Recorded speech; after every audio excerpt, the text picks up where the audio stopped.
Mais ce matin, nous ne parlerons pas de Pentecôte, nous parlerons d'autre chose. En juin peut-être, nous parlerons de la Pentecôte. Le thème de ce jour, c'est la délivrance de l'âme. La délivrance de l'âme.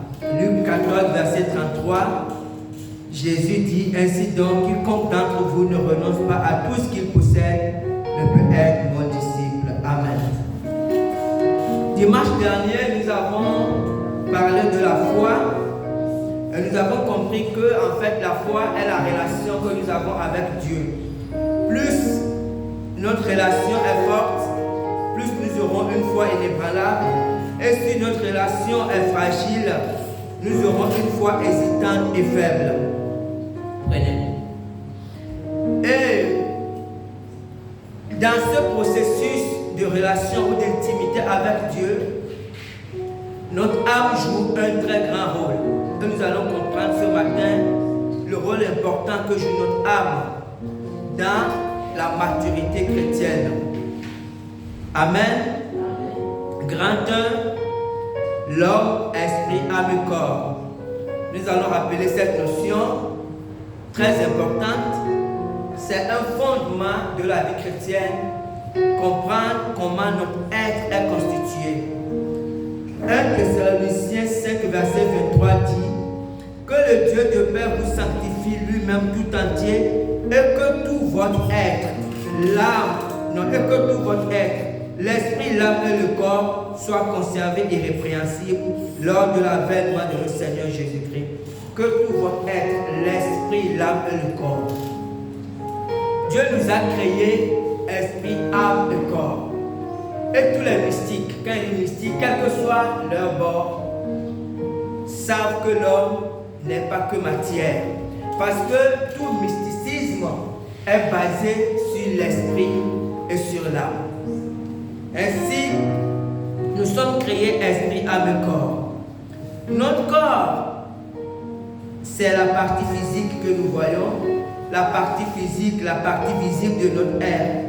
Notre corps est composé des organes, des sens. Notre corps est animé par l'âme. Donc le corps, on va le dire tout simplement comme ça.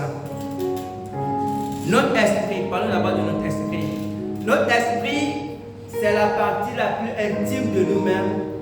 Jean le dit, la plus peut-être importante, parce que notre esprit, en fait, est une partie de Dieu. La Bible dit que quand Dieu a créé l'homme, Dieu a insufflé un souffle dans l'homme et l'homme est devenu une âme vivante.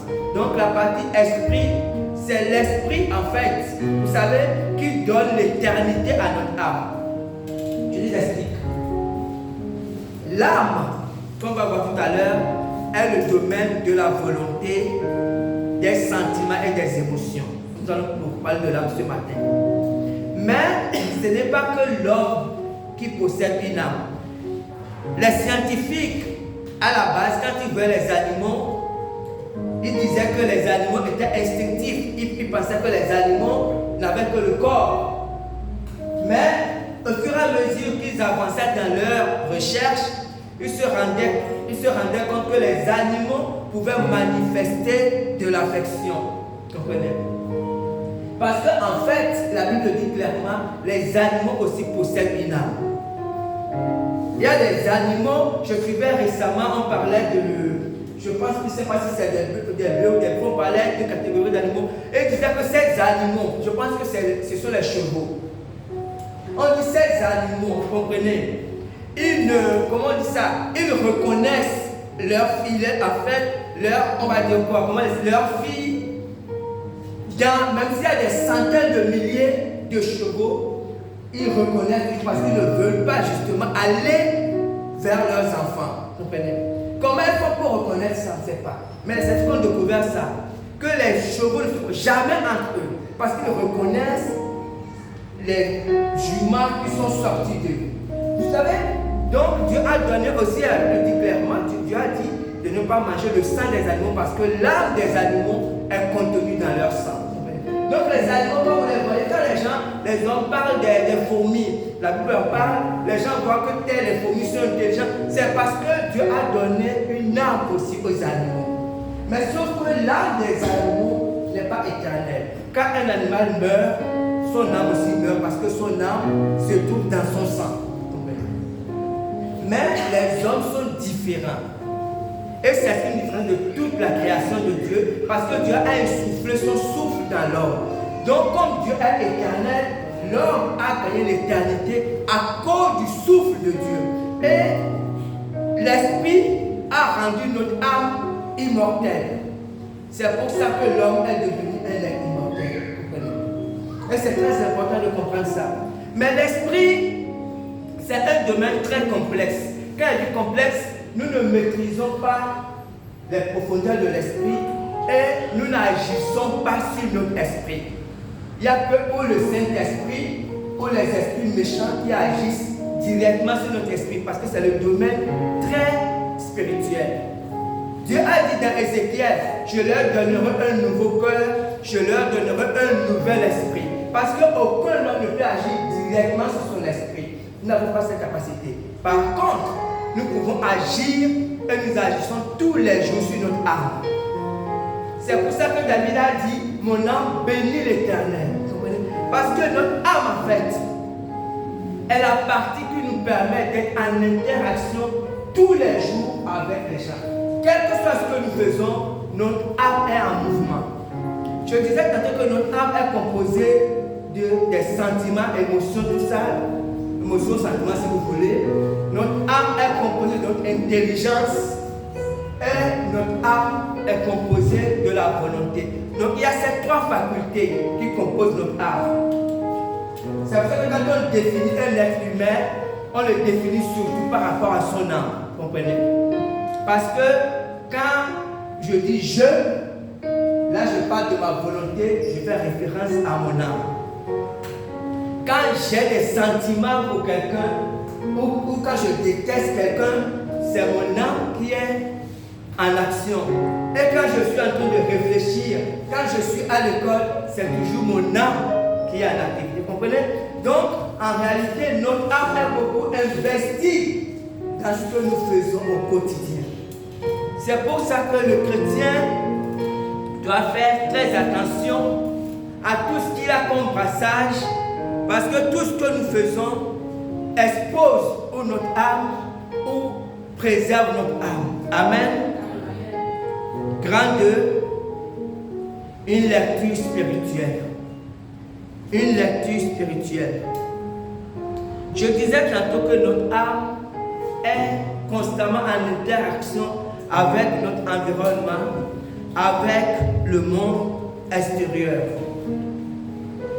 Ce qui fait que, en tant que chrétiens, nous devons être très prudents pour ne pas peut-être juger trop vite ou donner, qu'est-ce que je veux dire, ou assimiler, ou accepter trop vite ce qui se passe autour de nous. Quand nous sommes dans un environnement professionnel ou familial, quel que soit là où nous sommes avec des amis, quand les choses se passent, le chrétien n'assimile pas facilement ou ne doit pas accepter les choses telles quelles sans chercher à comprendre, sans aller un peu au fond des choses sur le plan spirituel. Le chrétien doit aller au-delà de ce qu'il voit, au-delà des événements pour avoir une lecture spirituelle des choses. Sinon, il va se fourvoyer et ça peut causer du tort à son âme. On va comprendre tout à l'heure. Je vais donner 2 exemples pour nous faire comprendre ce que je dis, 2 ou 3. Je prends un exemple, le premier exemple, Israël. En ce moment, il y a une guerre depuis 8 mois ou 9 mois. Il y a une guerre au Moyen-Orient, Israël, contre Hamas, contre tout ça. Et si on suit cette actualité, au début, beaucoup de pays étaient pour Israël. Beaucoup de pays, beaucoup de gens supportaient Israël parce que c'est Israël qui était attaqué. Mais au fur et à mesure que les choses avancent, même ceux qui étaient pour Israël ont commencé à être contre Israël parce qu'ils voient que Israël fait beaucoup de massacres. Ça, ce sont les faits. Et le monde est un peu divisé. Il y a des gens qui sont dans un camp et d'autres qui sont dans d'autres camps. Voilà les faits. Mais en tant que chrétien, comment analyser ces faits? en tant que chrétien, la Bible dit quelque chose de fondamental. Dans Genèse 12, verset 3, Dieu a dit, je bénirai ceux qui te béniront et je maudirai ceux qui te maudiront. Ces paroles étaient dites à Abraham. Comprenez? Et ces paroles ont été répétées à Israël, à Jacob. En fait, c'est une promesse, c'est une parole de Dieu qui est sur Israël. Vous savez, aujourd'hui, ce n'est pas Abraham qui agit, c'est Netanyahou qui agit. Peut-être agit-il mal, peut-être agit-il bien, on n'en sait rien. Pourquoi je dis on n'en sait rien? Parce qu'en fait, toute la vie d'Israël est entourée de mystères. Quand vous suivez la Bible, vous suivez le cheminement d'Israël, il est arrivé à un moment où Dieu a dit à Josué, dans Josué, Dieu lui a dit de détruire Jéricho. Et Dieu lui a dit, tu vas détruire tout dans cette ville, même jusqu'aux animaux. Dieu a dit, tu vas les dévouer, pas interdits.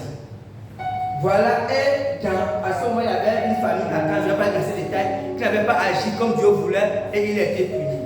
Vous savez, donc il y a des moments où c'est Dieu qui a donné cet ordre extrême et effectivement Israël a fait ça. Il y a aussi des moments dans la Bible où Dieu a laissé Israël s'égarer, Israël commet des erreurs et Israël s'est retrouvé prisonnier parce qu'Israël commettait des péchés et Dieu a voulu les envoyer en captivité. C'est pour nous faire comprendre qu'en fait, ce qui concerne Israël est très sensible, est très délicat. Donc, Dieu a dit, celui qui te bénira sera béni, et celui qui te maudira sera maudit. Ça veut dire qu'en tant que chrétien, la seule chose que nous puissions faire, ou que nous devons faire, c'est bénir Israël. Ça veut dire que si à un moment donné, un dirigeant d'Israël agit bien ou agit mal, on ne peut même pas savoir. Donc, ce qui fait que le chrétien ne s'engage pas dans les événements sans comprendre ce qui se passe sur le plan spirituel. Pourquoi? Parce que vous savez, lorsqu'on s'engage dans quelque chose, ou lorsqu'on accepte quelque chose, le comportement suit. Même instinctivement. Je donne un autre exemple. Prenons le cas du Gabon. Peut-être que ça serait beaucoup plus clair pour nous. Au Gabon, et je peux dire à raison, même moi qui ai beaucoup de nationalités, vous savez, les étrangers, il semble, je vais dire ça comme ça, que les étrangers profitent beaucoup du Gabon. Vous comprenez? C'est qu'une bonne partie, une partie non négligeable, on va dire ça comme ça, des richesses du Gabon ne profitent pas aux Gabonais. Ça, ce sont des faits. Vous comprenez? Et ce serait malhonnête de ne pas le reconnaître. Et ça fait en sorte que les nationaux peuvent avoir ce sentiment légitime. Ça veut dire quelquefois de frustration. Vous comprenez? Je prends pour contextualiser. Imaginons que nous avons un étranger à côté qui a sa boutique et qui est à côté des Gabonais qui vont faire souvent crédit chez espèce d'étrangers qui n'ont pas de nationalité. Et à la fin du mois, ils vont payer. Vous comprenez? C'est un mauvais schéma en fait. Et ça peut créer des frustrations. Mais le chrétien, et ça peut amener les chrétiens, parce que même les chrétiens sont fâchés. Peut-être à raison. Même le chrétien, justement, doit faire extrêmement attention. Parce que vous savez, le chrétien doit toujours aller au-delà des événements. Et regarder ce que la Bible enseigne. Ou du moins ce que la Bible dit. Dieu dit deux choses, Dieu dit plusieurs choses, mais j'ai pris deux choses sur l'étranger. Dans Exode 22, verset 21, Dieu a dit à Israël, tu ne maltraiteras point l'étranger et tu ne l'opprimeras point, car vous avez été étrangers dans le pays d'Égypte. Ça, c'était adressé à Israël, on peut dire, parce qu'effectivement, Israël était étranger. Et Dieu leur a donné ça, de ne pas maltraiter l'étranger. Mais Dieu a dit autre chose. Deutéronome 28, versets 43 à 45. Je lis. L'étranger qui sera au milieu de toi s'élèvera toujours plus au-dessus de toi. et toi tu descendras toujours plus bas. Il te prêtera et tu ne lui prêteras pas. Il sera la tête et tu seras la queue. Toutes ces malédictions viendront sur toi, elles te poursuivront et seront ton partage jusqu'à ce que tu sois détruit parce que tu n'auras pas obéi à la voix de l'Éternel ton Dieu, parce que tu n'auras pas observé ses commandements et ses lois qu'il te prescrit. Amen. Voilà une autre parole de Dieu, comprenez? Quand on prend les deux paroles, comprenez, on va dans le plan spirituel, on va dire qu'il y a un problème, comprenez? C'est ce que la Bible dit, la Bible dit, ce n'est pas normal que l'étranger qui est au milieu de toi te prête de l'argent. Ce n'est pas normal que l'étranger qui est au milieu de toi soit la tête. C'est-à-dire que quand ces choses se produisent, toi en tant que chrétien, tu dois avoir une autre lecture de la situation. L'étranger peut mal agir, tu peux condamner son comportement, c'est vrai. Mais en réalité, le problème est plus profond que ça. Donc en tant qu'homme spirituel, on doit essayer de faire une lecture spirituelle de la situation. Là, j'ai donné des exemples qui sont extérieurs à notre vie, parce que je ne connais pas nos vies, mais c'est pour ramener les choses dans nos vies. Vous comprenez? Chacun peut ramener des choses dans sa vie, personnellement. Chacun connaît les situations de sa vie. Vous dites, vous savez, quand il y a des événements, ou qu'il y a des circonstances, des choses dans nos vies, ne nous précipitons pas ou pour accuser les gens ou pour voir seulement que ce sont les autres qui ont tort. Essayons de comprendre dans le monde spirituel ce qui se passe. Essayons d'interroger Dieu afin de comprendre ce qui se passe. Amen. Grand 3, dépendance et indépendance. On va aller un peu plus loin pour comprendre. Dépendance et indépendance. En tant qu'être humain, vous savez, Dieu nous a créés, je peux dire, pas totalement libres. On va comprendre ça tout à l'heure. Dieu nous a donné le libre arbitre. Dieu nous a créés, il a dit, les gens disent libre, mais en réalité, on va comprendre. Dieu nous a donné le choix. Il a dit à Adam, voici, en fait, d'une certaine façon, tu peux faire comme tu veux, mais Dieu l'a dit, mais si tu choisis de faire ça, de manger le fruit de la connaissance du bien et du mal, tu mourras. Comprenez? Parce que, vous savez, quand Dieu a créé l'homme, tu disais tout à l'heure que Dieu a insoufflé ce souffle dans l'homme. Et l'homme est devenu une âme vivante. Mais l'homme n'est pas devenu seulement une âme vivante. En fait, l'homme est devenu aussi un adorateur. Du fait que l'homme a l'esprit de Dieu, l'homme est devenu aussi un adorateur. Ça veut dire que l'homme est appelé forcément, obligatoirement à s'attacher à quelque chose, à adorer quelque chose. Si l'homme n'adore pas Dieu, alors l'homme va adorer autre chose, même inconsciemment. Prenez. Ce qui fait que il y a, je vais dire quoi, ce que le monde enseigne et il y a ce que la Bible enseigne. Et c'est à ce niveau qu'il y a les pièges. Je vais nous faire comprendre. Le monde enseigne que dans la vie, il faut être libre. Pour être libre, pour avoir de la valeur, pour être important, pour être autosuffisant, il faut avoir de l'argent. Comprenez? Pour certains, c'est de l'argent. Pour d'autres, c'est le succès. Il faut avoir un travail. Il faut avoir une famille. Il faut avoir peut-être une bonne assurance. Il faut avoir des relations. Beaucoup de choses, vous comprenez, qui peuvent nous permettre d'être libres, d'être autosuffisants, de nous épanouir. Ce n'est pas de mauvais conseils et ce n'est pas que ces choses soient mauvaises, bien au contraire. Toutes ces choses sont des bonnes choses que Dieu donne à l'homme, que Dieu donne à la femme. Mais il y a un souci. Comprenez? Et c'est là, il faut voir ce que la Bible dit. Dieu donne ce qu'on appelle bénédiction à l'homme. Dieu donne les bénédictions à la femme, aux êtres humains, pour qu'ils puissent être contents, pour qu'ils puissent s'en réjouir.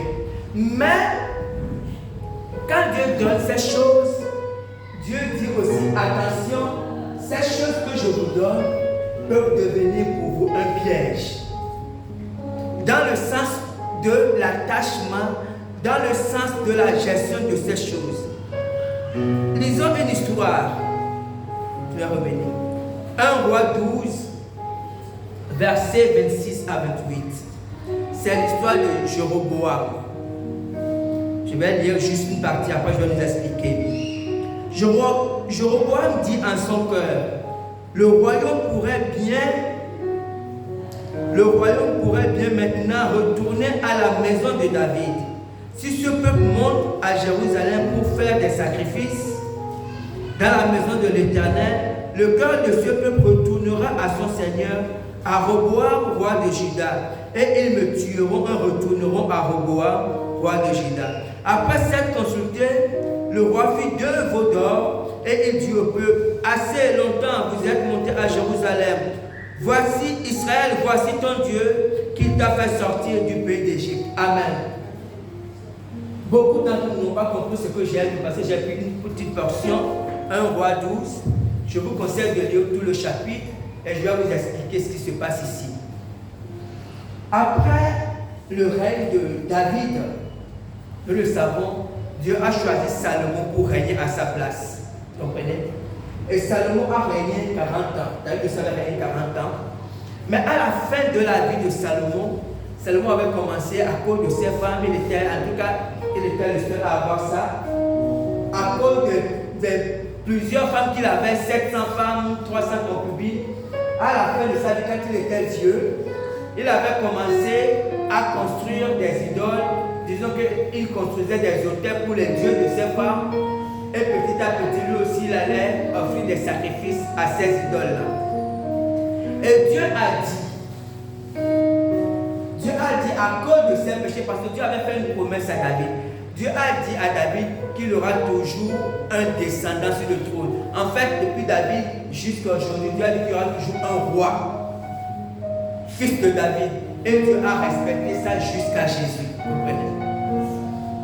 Mais quand Salomon a péché, qu'est-ce que Dieu a fait? Dieu a dit que bon, comme Salomon a péché, Dieu a dit qu'il va lui retirer la royauté, mais il ne va pas retirer toutes les tribus, parce qu'après David, il va lui conserver une partie.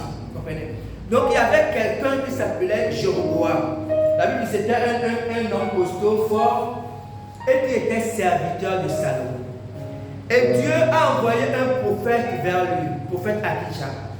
Et Dieu lui a dit, je vais arracher le royaume de la main de Salomon et je vais te le donner.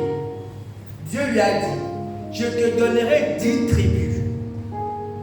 Mais à cause de David, mon serviteur, je vais conserver 2 tribus à Salomon, en fait à sa descendance. Et Dieu lui a dit, mais je ne ferai pas ça durant la vie de Salomon, je le ferai après la vie de Salomon. Et c'est exactement ce qui est arrivé. Et Salomon aussi avait reçu le même message. À un moment donné, Salomon voulait tuer ce monsieur Jéroboam. Il a fui, il est parti rester en Égypte. Et quand Salomon est décédé, Jéroboam est revenu en Israël. Et son fils, le fils de Salomon, Roboam, a remplacé son père. Qu'est-ce qui s'est passé? Quand il a pris le trône de son père, tout Israël est parti vers lui pour l'installer roi. Et il n'y avait pas de problème. Même Jéroboam, eux tous étaient d'accord pour que Roboam soit roi. Parce qu'il était descendant de Salomon. Et quand ils sont partis vers lui, ils lui ont dit, ton père Salomon a rendu notre vie dure. Toi, allège notre vie et nous serons ton serviteur à vie. Roboam il leur a dit, parce que Jéroboam était en tête et il y avait les autres, c'est comme si on va dire quoi, c'est comme un syndicat. Roboam leur a dit, partez, revenez me voir après 3 jours. Et il est parti voir les vieux, les anciens qui étaient avec son père Salomon. Les anciens lui ont dit, écoute ce que demande ce peuple. Si tu leur accordes ce que demande ce peuple, ils seront tes serviteurs à toujours. Mais Roboam, il n'était pas satisfait. Il est parti aussi demander conseil aux jeunes à sa génération, les gens qui ont grandi avec lui. Il a dit, voici ce que... Et les jeunes lui ont dit, va leur dire que le petit doigt de mon père, là-bas, il a dit que mon petit doigt est plus fort que les reins de mon père. Quand mon père vous a châtié avec les fouets, moi je vais vous châtier avec les scorpions. Donc, effectivement, c'est ce qui s'est passé. Il est parti parler comme ça au peuple, les gens étaient fâchés et le peuple est reparti. Voilà, le royaume s'est divisé. Donc, il y avait ceux qui sont partis. Ils ont pris 10 tribus. C'est ça qui est devenu Israël. Et ils ont conservé seulement 2 tribus à Roboam. Il est resté avec Judas et Benjamin, les 2 tribus. À un moment donné, Roboam a voulu se lever pour aller attaquer Israël. Après, il voulait faire guerre entre frères. Et Dieu a parlé au prophète, mais le prophète lui dit, Dieu lui ne même pas osé parce que cette histoire est venue de moi. Donc, ils étaient comme ça. Il y avait les 2 tribus, il y avait les 2 tribus. Donc, Jéroboam, qui était serviteur de Salomon, s'est retrouvé avec 10 tribus. Il est devenu roi. Vous comprenez? Très bien, on aurait pu acclamer. Mais qu'est-ce qui s'est passé après? Quelques temps après, puisque le temple de Dieu, on va dire la maison de Dieu, se trouvait à Juda, Jérusalem. Ce qui fait que même les gens des 10 tribus qui se sont séparés pour adorer Dieu, ils allaient toujours à Jérusalem pour adorer Dieu, parce que c'est là-bas qu'il y avait le temple de Dieu. Donc ils allaient adorer Dieu, faire les sacrifices et ils revenaient. À un moment donné, le roi Jéroboam, il a dit, cette histoire-là, ça devient dangereux. Si le peuple, pour adorer Dieu, va toujours à Jérusalem, adorer Dieu, le peuple peut regretter, il peut commencer, il peut se dire que non, il peut regretter d'avoir la scission et il peut vouloir repartir vers le roi, on va dire le roi légitime, Roboam. Donc, pour trouver une solution à ça, Jéroboam a fait quoi? Il a créé dans 2 villes des temples, des idoles, les veaux d'or, en fait pour garder, on va dire quoi? Pour protéger ce que Dieu lui a donné. Et la Bible dit, et il a conduit le peuple dans l'idolâtrie. Et vous savez, malheureusement, c'est ce que nous faisons tous les jours. Vous savez, il était serviteur. Et il y avait un roi. Ce n'est pas comme nous aujourd'hui, ce n'est pas la démocratie. Parce qu'à cette époque, quand il y a un roi, ce sont ses enfants qui sont jusqu'à de génération en génération. Donc, il ne pouvait même dans son rêve le plus, je ne sais pas, le plus magnifique, il ne pouvait jamais imaginer devenir roi. Et Dieu lui a donné 10 tribus. Mais le problème, c'est que quand il a mené les 10 tribus, il a voulu protéger ce que Dieu lui a donné. C'est que, vous comprenez, et il a tombé dans le péché. Et nous faisons parce que nous voulons d'abord protéger les bénédictions, comprenez, au détriment de Dieu qui bénit. Et en réalité, c'est seulement contre ça que Dieu nous avertit. Dieu nous donne des choses. Lisons quelque chose. Paul a dit quoi? Colossiens 3, verset 5. Je vais lire. Faites donc mourir les membres qui sont sur la terre. L'impudicité, l'impureté, les passions, les mauvais désirs et la cupidité qui est une idolâtrie. Ici, Paul a cité plusieurs choses. Vous comprenez? Impudicité, impureté, ce sont des comportements. La seule chose ici qui est un attachement, c'est la cupidité, parce que c'est un attachement à l'argent. Et Paul dit que ça, c'est une idolâtrie. Donc, ce que je veux nous faire comprendre, c'est que le monde a un schéma. Le monde a une notion de valeur. Vous comprenez? À tort ou à raison. Le monde définit que pour qu'un homme, pour qu'une femme ait de la valeur dans la société, il faut ceci, il faut cela. C'est que le monde a défini son code, comprenez. Mais le chrétien n'a pas le même code que le monde. Nous devons savoir ça. Parce que si nous suivons le même code que le monde, nous allons tomber dans le piège. Parce que c'est quoi la notion de la valeur? Vous savez, parce que ce qu'on assimile, ce qu'on accepte, définit notre comportement. Je donne un autre exemple. En tant que chrétien, imaginons que j'ai la conception que ce qui définit, ce qui donne de la valeur à quelqu'un, à un homme, à une femme, c'est de l'argent. Ok? Si j'accepte ça comme conception, ou si c'est ma manière de voir les choses, et si d'aventure je suis un chrétien modeste ou un chrétien pauvre, quand je serai en face de quelqu'un, chrétien ou païen, qui est aisé, j'aurai un complexe. Automatiquement. Pourquoi? Parce que dans ma tête, ce qui rend quelqu'un valeureux, c'est le fait qu'il y ait de l'argent. Vous comprenez? Et ce n'est pas ce que Dieu dit. Et c'est très important. Sans m'en rendre compte, j'aurai une relation on va dire quoi? De servitude envers cette personne. Parce que dans ma tête, j'aurais l'impression que cette personne a réussi. Mais ce n'est pas ce que la Bible dit. Écoutez, comprenez bien les choses. Je ne dis pas, je dis ces choses, ce sont des bénédictions. C'est Dieu qui les donne. Mais ce n'est pas ça qui définit la valeur. Et Jésus l'a bien dit. Jésus a dit non. Que la vie d'un homme ne dépend pas de ce qu'il a, même s'il est dans l'abondance. La vie d'un homme, la vie d'une femme. Vous savez, je peux vous raconter un autre fait pour nous faire comprendre. Et ça, prenons une autre histoire de notre pays. Vous savez, le 30 août 2024 est devenu une référence dans notre pays parce qu'on a connu un grand événement. Quelqu'un a fait une boîte de nuit, il a mis une boîte de nuit, il a mis 30 août. On passe, comprenez. Vous savez, mais cet événement a créé quelque chose d'important. La vie de plusieurs personnes ont basculé.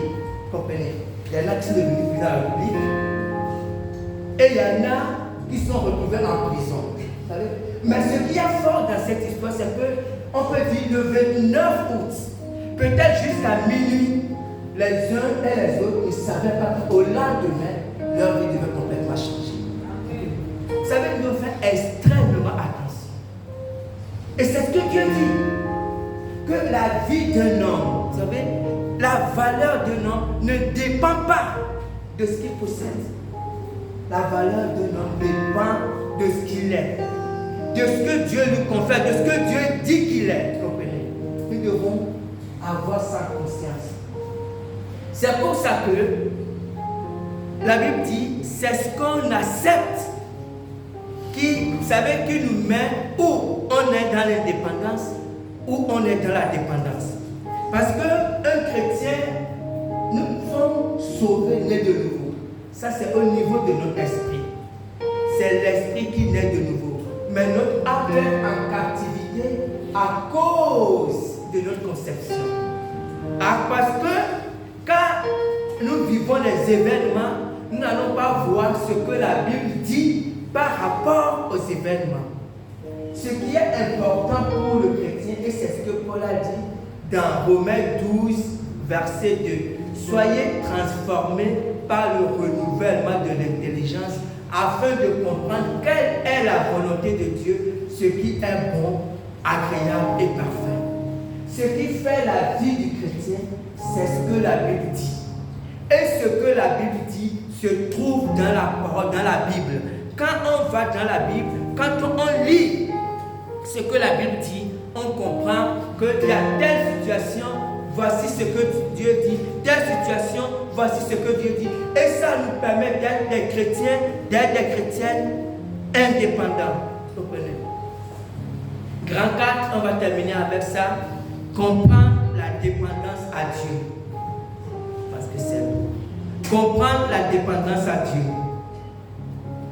Et nous allons terminer avec ça. Vous savez, Dans notre verset de base, Luc 14, verset 33, je sais que c'est un verset que beaucoup d'entre nous n'aimons pas. Jésus a dit, celui qui ne renonce pas à tout ce qu'il possède ne peut pas être mon disciple. Et souvent, quand on lit ce verset, on comprend mal, j'ai envie de dire, le cœur ou l'esprit de cette parole.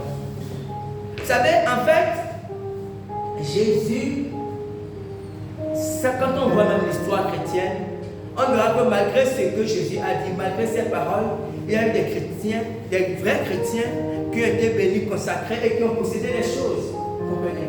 Donc, lorsqu'on lit la parole de Dieu, il faut qu'on essaie de comprendre ce que Dieu veut nous dire. Et depuis que moi, j'ai compris cette parole que je vais vous expliquer, le cri de mon cœur, c'est Seigneur, aide-moi à renoncer à tout ce que je possède. Parce que, vous savez, je disais que Dieu nous a créés pour que nous soyons des adorateurs. Un homme, une femme est forcément un adorateur. Si tu n'adores pas Dieu, alors tu vas adorer ton enfant que tu aimes beaucoup. Tu vas adorer ton argent, tu vas adorer ton travail, tu vas adorer ton pays, pourquoi pas? Tu vas adorer ta femme, tu vas adorer ton mari. Parce que le cœur de l'homme, à un moment donné, a besoin de s'appeler homme avec grand H, a besoin de s'attacher fortement à quelque chose. Et ça peut être consciemment ou inconsciemment. À un moment donné, on s'attache à quelque chose. Et c'est ce que Dieu a dit dans la vie d'Abraham. Vous comprenez? À un moment donné, Dieu voulait savoir à quoi le cœur d'Abraham était le plus attaché. Et Abraham a montré à Dieu que certes, il était beaucoup attaché à son fils Isaac, mais son cœur était davantage attaché à Dieu. Vous savez, parce que ce qui se passe, lisons 1 Samuel 8, verset 7, verset 9, et après je vais lire verset 11 à 18. L'Éternel dit à Samuel, écoute la voix du peuple dans tout ce qu'il te dira, car ce n'est pas toi qu'il rejette, c'est moi qu'il rejette, afin que je ne règne plus sur eux. Écoute donc leur voix, mais donne-leur des avertissements et fais-leur connaître le droit du roi qui régnera sur eux. Il dit, voici quel sera le droit du roi qui régnera sur vous. Il prendra vos fils et il les mettra sur ses chars et parmi ses cavaliers, afin qu'ils courent devant son char. Il s'en fera des chefs de 1000 et des chefs de 50, et il les emploiera à labourer ses terres, à récolter ses moissons, à fabriquer ses armes de guerre et la tiraille de ses bras. Il prendra vos filles pour en faire des parfumeuses, des cuisinières et des boulangères. Il prendra la meilleure partie de vos champs, de vos vignes et de vos oliviers, et la donnera à ses serviteurs. Il prendra la dîme du produit de vos semences et de vos vies et la donnera à ses serviteurs. Il prendra vos serviteurs et vos servantes, vos meilleurs bœufs et vos ânes, et il s'en servira pour ses travaux. Il prendra la dîme de vos troupeaux et vous-même serez ses esclaves. Et alors vous crierez contre votre roi et que vous serez choisis. Mais l'Éternel ne vous exaucera point. Amen. Qu'est-ce qui se passe ici? Vous savez, comme disent certains, en fait, tout est dans la Bible. La Bible est un livre extraordinaire. Quand Dieu a fait sortir le peuple de l'Égypte, le peuple d'Israël de l'Égypte, Dieu n'avait pas fait comme les autres peuples. Il n'avait pas mis un roi sur le peuple. Dieu mettait les prophètes parce que Dieu lui-même était leur roi. Il disait que c'était la théocratie. En fait, Dieu était la tête et les prophètes conduisaient le peuple, mais les prophètes recevaient tout de Dieu. C'était l'exemple de Moïse, de Josué et des autres. Ils recevaient les juges, ils recevaient tout de Dieu et communiquaient au peuple. Il n'y avait pas quelqu'un qui régnait, il n'y avait pas un homme, un individu qui régnait directement sur le peuple. Parce que les Moïse ne régnaient pas sur le peuple. Et à un moment donné, le peuple d'Israël a voulu ressembler à tous les autres peuples. Parce que tous les autres peuples avaient des rois. Et ils ont demandé à Samuel qu'ils veulent aussi avoir un roi comme tous les autres peuples. Et Samuel était, on va dire, un peu offensé. Parce qu'ils ont demandé ça. Et Samuel savait que Dieu ne sera pas content. Et Samuel est parti voir Dieu. Dieu lui a dit non. C'est comme Dieu ne t'occupe pas de ça. Ce n'est pas toi qu'ils ont rejeté, mais c'est moi qu'ils ont rejeté. Donne-leur ce qu'ils demandent. Et c'est comme ça que Dieu a choisi Saül. Mais Dieu leur a dit, mais dis-leur aussi quel sera le droit de leur roi. Comprenez?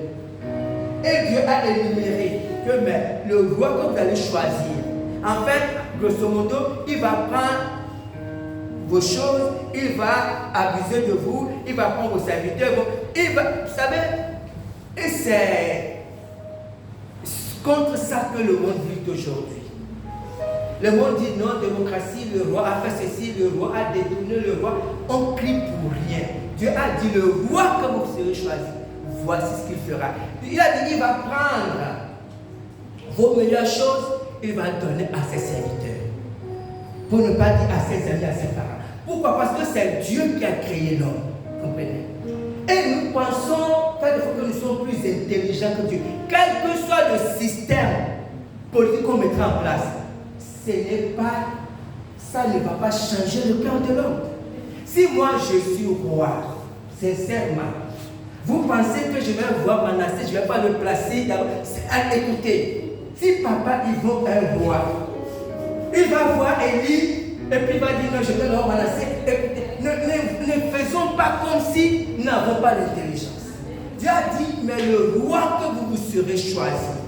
Comprenez? Donc on doit comprendre. Dieu a dit non, ce qui se passe, c'est qu'à un moment donné, vous savez, et puis ce qui est triste, c'est que même les chrétiens, non, Dieu a dit de prier seulement pour le roi. Pourquoi Dieu a dit ça? Parce que Dieu peut encore agir sur le cœur du roi pour l'influencer, pour le bien du peuple. Ouais. Mais souvent, même les chrétiens voient dans les réseaux sociaux, ce n'est pas les mouvements, c'est le cœur. Tant que le cœur n'a pas changé, tout ce que nous faisons, nous nous amusons. Maintenant, ce que Dieu dit, ou ce que Dieu veut, en fait. Dieu veut que le cœur du chrétien, lisons Matthieu 20, versets 25 à 27, tout confirme. Jésus les appela et dit, vous savez que les chefs des nations les tyrannisent, et que les grands les asservissent. Il ne sera pas de même au milieu de vous. Mais quiconque veut être grand parmi vous, qu'il soit votre serviteur. Et quiconque veut être le premier parmi vous, qu'il soit votre esclave. Vous savez, il y a un modèle divin et il y a un modèle humain. Le modèle de Dieu, quand Jésus dit, celui qui ne renonce pas à tout ce qu'il possède, en fait, le modèle de Dieu, c'est que quand tu renonces à tout, quand tu choisis de déposer ta vie à tes pieds, ta vie au pied de Jésus, en fait, Jésus devient ton serviteur. C'est ce que nous ne comprenons pas. Le modèle de Dieu, c'est que quand Dieu vient, c'est pour nous servir, c'est pour nous bénir, c'est pour nous faire du bien. C'est que la dépendance à Dieu n'a servi pas. C'est une dépendance qui libère, c'est une dépendance qui bénit, qui fait du bien. Mais la dépendance à l'homme, ou la dépendance aux choses du monde, a servi.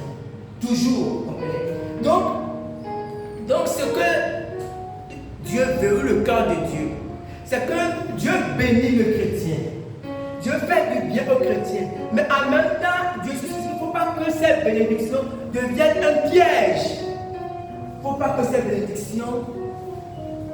Et à un moment donné, quand Dieu a vu Abraham, Dieu a dit qu'il ne faut pas que Isaac devienne un piège pour Abraham. Vous comprenez? C'est une grande de ce que Dieu lui a donné.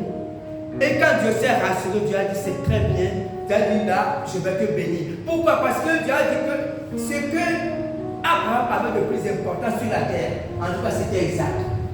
Mais Abraham était disposé à le donner à Dieu. Dieu a dit quand c'est comme ça, Dieu ouvre les vents. Dieu dit là, plus rien ne peut m'empêcher de te bénir à l'infini. Qu'est-ce qui peut m'empêcher de te bénir à l'infini? Nous ne comprenons pas. Vous savez, il y a le cœur de Dieu. Et il se trouve que c'est Dieu qui nous a créés. Et il y a le cœur de l'homme. Donc, lorsque on apprend à dépendre de Dieu, vous savez, Dieu nous libère. Et c'est ce qu'il Dieu a sûrement fait avec Abraham. Lorsque Dieu nous libère, ce qui fait que même si nous sommes bénis, nous sommes libres dans nos cœurs. Comprenez? Nous sommes libres dans notre cœur, nous sommes attachés à Dieu, nous sommes davantage attachés à Dieu. Amen. Et que Dieu bénisse sa parole. Bye bye.